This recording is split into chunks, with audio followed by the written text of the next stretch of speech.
This is going to be a big, complicated video, and before I start it, I need to explain some terminology and some decisions I've made and stuff like that.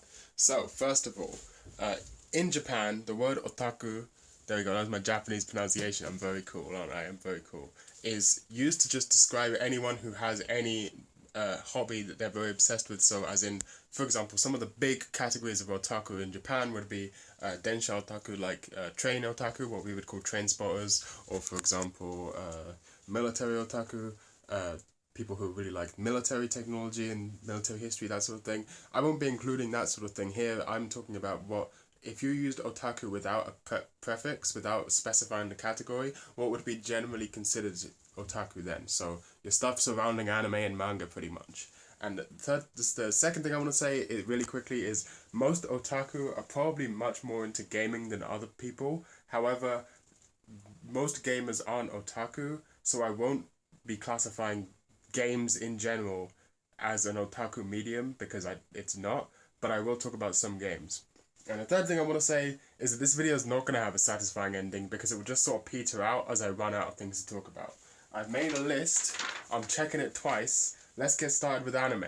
Now, you probably know what anime is if you're watching this video, so I will try and talk about it in a way that Westerners don't generally think about it, which is in terms of airing times. It's easy to forget that anime airs on TV in Japan, right? And it can be generally categorized into three sections: morning, lunchtime or dinner time, and late night anime. So morning time anime would be shows aimed normally at kids. So your shonens, your Bleach, your One Piece, that sort of thing. These are morning anime. Plus your magical girl shows. Most magical girl shows, not all magical girl shows. So for example, Precure or Ojamajo Doremi. These are morning time animes aimed at girls, right? But obviously, not all shonen, not all magical girls shows air in the morning. There's many especially magical girl shows aimed at otaku, which air late night. For example, I don't know, Nanoha or something. Then we have shows that air around dinner time. These are the family shows aimed at the whole family. So stuff like Osamatsu-san or Lupin the Third air around this time. You're expected to be with the whole family watching TV together, eating or whatever. And then you have late night shows. These air from anywhere between like 10 o'clock at the earliest to like the 3 a.m. or later. And this is what the most of anime that we would consider, like most of the stuff that otaku would watch is probably around this time. These are the shows that you would have to specifically stay up to watch. So they are aimed at otaku. Anything that is 13 episodes or 26 episodes is almost certainly aired at this time. So this is the vast majority of anime. And remember, in Japan, anime fans, watching an anime as it's airing is a big deal. Staying up to watch an anime is a big deal. That's why you'll see in shows like Lucky Star, they talk about staying up late to catch your favorite anime as it's airing. Whereas in the West, we focus a lot more on, because it doesn't air on TV, we focus a lot more on the backlog, historical anime and stuff. Not that in Japan they don't care about that, it's just slightly less, or it's just a slightly different dynamic. Anyway, that's anime. You probably know what it is. It's animated stuff. But most anime is adaptations of other things, which is what I'm going to talk about. So next up is manga. Now, in Japan, manga is much, much more popular than anime. Almost everyone reads manga in Japan, no matter what age, no matter what they're into, blah, blah, blah. Manga generally comes out, again, this is a way that Westerners don't generally think about it, in terms of magazines. Most manga comes out in magazines. Not all manga, but most manga comes out in magazines. Magazines that come out on a regular basis, weekly, bi-weekly, monthly, or yearly.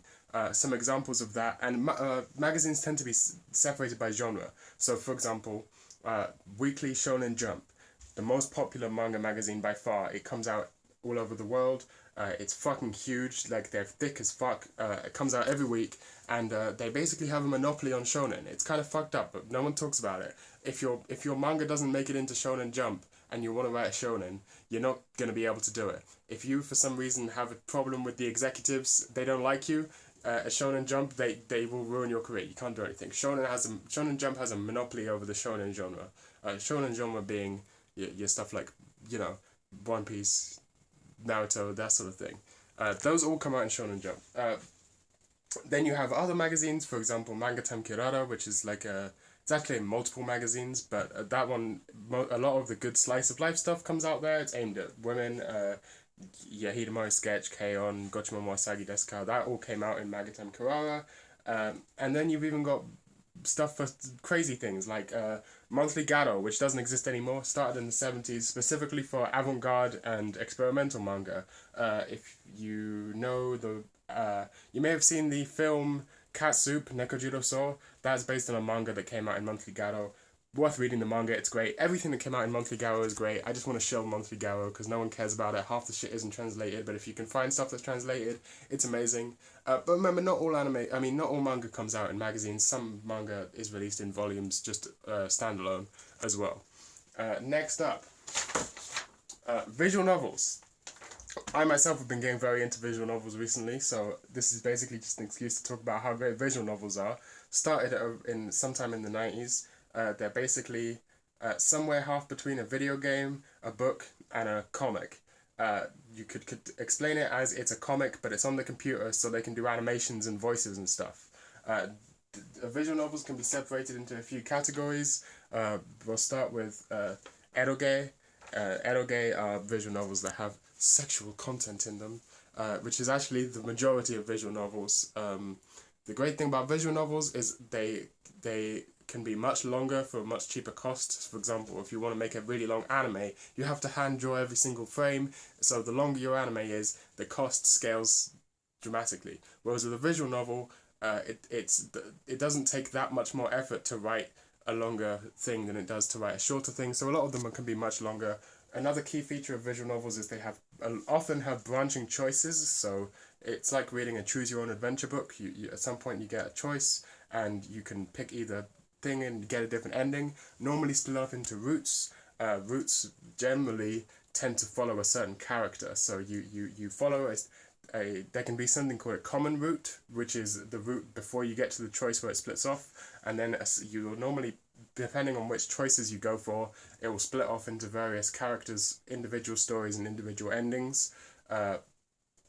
Oftentimes this is female characters, and about the main character's relationship with them, that sort of thing, and then you fuck at the end or something. And also a lot of visual novels have a good and bad ending, and a true ending. It's complicated. There's also something called a kinetic novel, which is a visual novel that doesn't have any choices.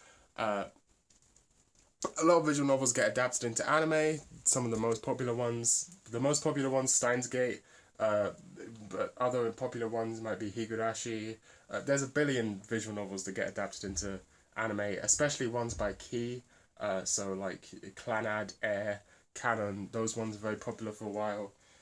And also some visual novels have a game attached to them. Like there's some visual novels that are like an RTS, some visual novels that are like a what's it called, card game. Visual novels, sometimes they have some of the fighting game, they have games in them sometimes. They don't have to, some of them do. It's quite varied, the mechanics, but yeah. Next up, light novels. Light novels are basically a type of anime book. They also started in the late 90s after visual novels came into being, and after Evangelion, and they are basically the first one that was good is Boogie Pop Phantom, definitely worth reading, but anyway, light novels are basically the genre that what counts as a light novel versus what's just a regular novel is, firstly, they're much shorter. Secondly, they tend to have illustrations in an anime or manga type style, not as often as a comic book, not like a picture book where every page is an illustration, but they'll have probably one or two, like at every chapter or so. And secondly, that they tend to be written in a style that is similar to anime and manga style, so pulpy, that sort of thing. And also they'll often reference anime and manga, so you probably wouldn't understand what was going on unless you were somewhat familiar with anime and manga and that sort of thing. Was there anything else I need to talk about with light novels? Oh yeah, Boogie Pop. Oh yeah, Haruhi Suzumiya. So basically, this is the story of light novels. They started off being like kind of meta, playing with the genre of anime, like playing, because it was assumed that everyone who's reading a novel with the front cover as a big anime girl is already going to be kind of into anime and manga. So you can then, once they're reading it, you can play off of that knowledge they already have, and you don't have to set a bunch of stuff up, and you can sort of make them think you're smart by mentioning the meta of anime or manga. But eventually, visual novels sort of descended into the modern isekai hell. Isekai means another world, so almost an insane amount of modern visual novels are about a character who's transported to a fantasy world, and it's way less original. But for a while there, especially in the early 2000s, they were very original, great, lots of crazy stuff happening. Monogatari, Haruhi, all that sort of thing was light novels first. But Boogie Pop, blah blah blah. Yeah. Next up, I missed one. I missed one, very importantly, which no one in the West cares about, but is a huge deal in Japan, is doujins. In the West, people only care about doujins when it's porn. In Japan, doujins are a huge deal. Doujin means fan-created work, what we might call fan fiction, but doujins aren't always fan fiction. They can also be original works. It's closer to independently published. In Japan, if you're an otaku, you're almost certainly into doujin. You almost certainly follow various doujin circles or artists, whereas in the West, you probably don't care that much. There's doujin manga, doujin songs, even some doujin anime, doujin games. It's crazy. Comiket, the big convention in Japan, that's all about doujins, selling and buying doujins. Yeah, next up is music. So, music can be split into various categories. Obviously, music is a broad range. Not all music is otaku-oriented. Most music isn't otaku-oriented. When it comes to otaku, there's a few music genres that are specifically otaku-adjacent. So, that would probably be anisong, which is songs from anime, and Dempa song, or Akiba pop, if you like Mosaic.wav. Dempa song is music that's meant to be specifically strange and catchy. If you want to imagine what it sounds like, the sort of stuff you find in rhythm games, oftentimes Denpa song. If you're into anime, you've almost certainly heard some sort of Denpa music at some point. The Squid Girl OP is a classic example of Denpa song. If you've ever watched Yuri Yuri, the character songs that play when the eye catch happens, that's Denpa. They tend to be very fast tempo, upbeat electronic songs with a female singer, and with inspirations from idol music, happy hardcore, breakcore, oftentimes chiptune. They go all over the place. It's great. You should definitely get into Denpa song. If you want to look into it, look up the band Mosaic.wav, look up Under 17, look up. I have a chart. I'll put it somewhere. Next up is idols. Oh yeah, that's the third type of music, because it's its own fucking thing, is idol culture. In the West, again, people don't really care about idols as much, but it's definitely a part of otaku. In fact, idol otaku are even more important than anime otaku in Japan. Idol groups are groups of singers, almost always female, basically what we would call a girl band, but slightly different. They sing, they dance, they do all that stuff in Japan, normally, again, over somewhat upbeat electronic songs, although normally not as upbeat as specifically Denpa. Denpa is a subgenre of music, whereas idol is a type of performance. It's also about the particular idol's personalities. Some idols are made of anime, like the group Muse from the anime Love Live. Those are very popular these days, but there's lots of idol groups. They have various gimmicks. Some of them are like for a specific genre, like there's metal idols. You may have heard of baby metal. That's a combination of idol music and metal music. They're actually the biggest idol group in the world, baby metal.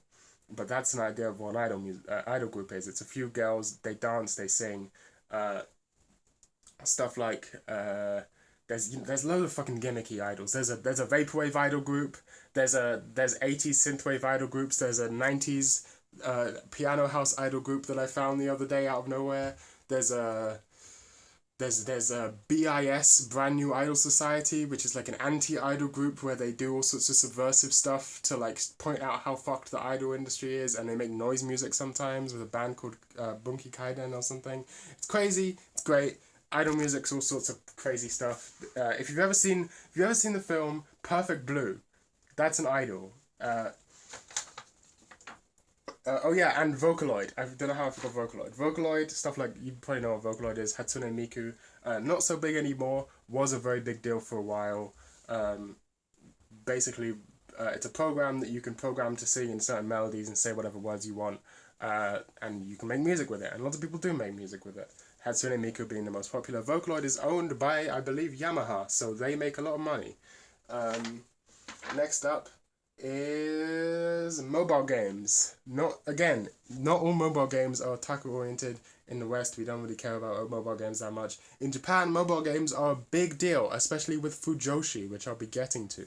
Uh, Mobile games, especially gacha games, which is a specific type of game where there's a lot of microtransactions, and I don't understand the appeal. But if you've ever heard of Fate Go, that's a gacha game. There you go. Fate, remember, originally a visual novel by that one people. I forgot what they're called. Next up, probably the newest addition to otaku culture is VTubers, virtual YouTubers.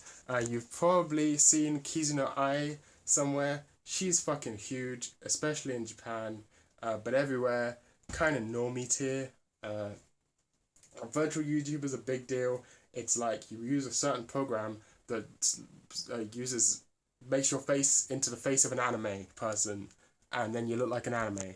And normally it's a voice actress who does it, so they have a cool voice, and they play video games or do vlogs, that sort of thing. So here's, if you want to get into VTubers, Kizuna Ai is the biggest, but I don't think her videos are that great. And they haven't been that great for a long time, in my opinion, for like a couple of years. But if you Hatoba Tsuga, I don't remember hers. Hatoba something, Tsuga something. She's great, but she's like a weird VTuber, and like she does. Look at her channel. It's not like anything you've seen before. Not standard VTuber stuff. Nekomiya Hinata, although she's kind of shit. Her videos don't get translated anymore. But if you really, most of modern VTuber fandom is targeted at a specific group called Hololive. Hololive, basically this guy, he went to a big company that owns a bunch of idol groups, and he said, I want to make an idol group made of VTubers. And so they were like, here, have $1 billion or whatever. And then he tried to do it, and then just went to shit. Like, none of them care about being idols. They get drunk on stream. They fall asleep on stream. They swear at fans. It's great. It's a beautiful, wonderful world, Hololive. There's loads of fan translations on YouTube. It's kind of beautiful because in the modern era, fan subbing was basically a dead thing. Because you have big companies like Crunchyroll now who sub all the anime and stuff. Fan subbing basically died, even though it was such an important part of anime fandom back in the day. But now fan subbing groups are big again and important in the community because of VTubers. Some VTubers speak English. Some of them do ASMR. Some of them do video games. You can find a VTuber for whatever you're into. Also, most of them stream these days. The YouTube only days are kind of in the past. Most of them are streamers these days. Anyway, next up, again, this is kind of complicated. Seiyus, or voice actresses. It's hard to explain because it's not a medium like the other things. Seiyus are just people, but being a fan of a certain seiyu is very a big deal, especially in Japan. In Japan, people often decide which anime they watch by which seiyus are involved. Just like in the West, a lot of people decide which movies they watch, or anywhere in the world, a lot of people decide, oh, you seen that new movie with Nick Cage in it? You seen that new movie with Tom Hanks in it? That sort of thing. A lot of people care more about that, whereas we don't really care so much in the West about voice actresses, although we kind of do, especially with recently this person on YouTube who I believe is called like Kaiki Subs did some fan subs of some funny epic seiyu moments, which have been kind of blowing up, and a lot more people are getting interested in seiyus. But yeah, seiyus do a lot of things in Japan, like fan meetups, live streams for promoting the anime they're in, that sort of thing. A lot of them are idols at the same time. Anyway, that's seiyus. Tokusatsu. Tokusatsu. Shout out my Tokusatsu people, right? I know fuck all about Tokusatsu, so I'm gonna give a brief explanation and then say do your own research. Tokusatsu, if you probably know what it is, if you've ever seen a Godzilla film, you know, guy in a big suit smashing buildings and stuff, that's Tokusatsu. Another popular Tokusatsu thing is Kamen Rider, transforming hero type of genre. They tend to air early morning in Japan, targeted at kids, just like I was talking about with anime, that sort of airing block along with your shonens. Huge deal with Japanese otaku. Almost no one in the West cares about them.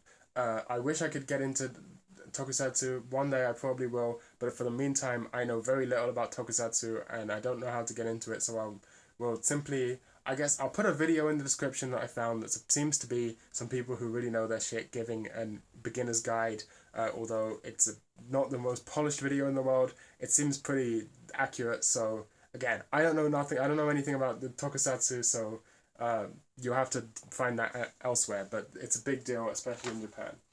Next up is cosplay. Cosplay, we probably all know what cosplay is. It's dressing up as your favourite characters, going to conventions, taking pictures, that sort of thing. It's cosplay. It is what it is. Okay, now we're getting into the real weird shit. Now we're getting into the real weeds. This is the stuff that is like questionably otaku.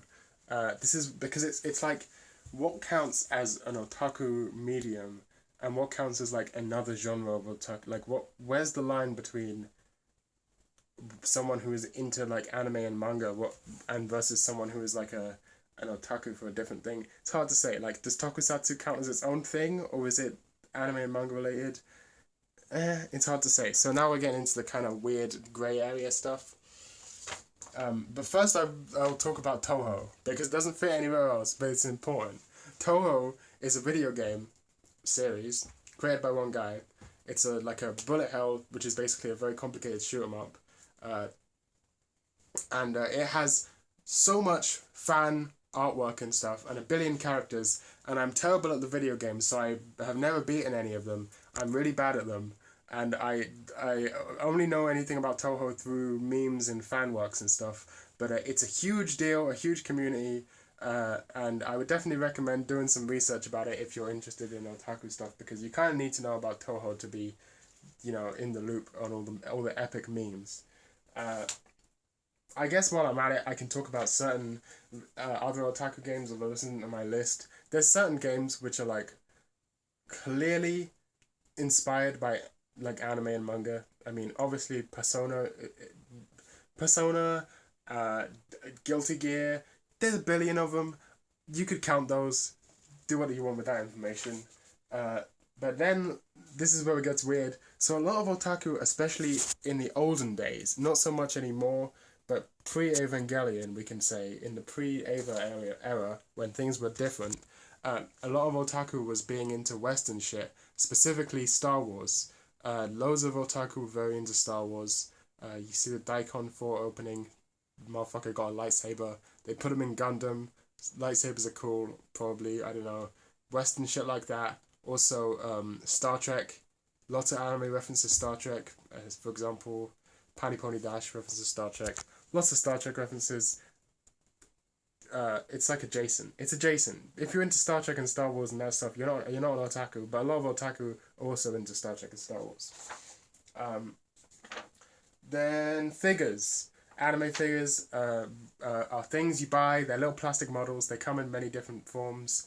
And different sizes. They're very overpriced, and you can't really do anything with them.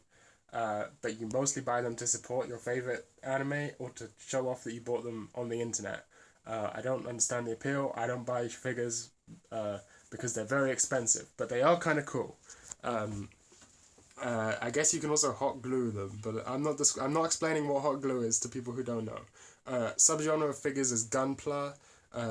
Gundam is a very popular anime.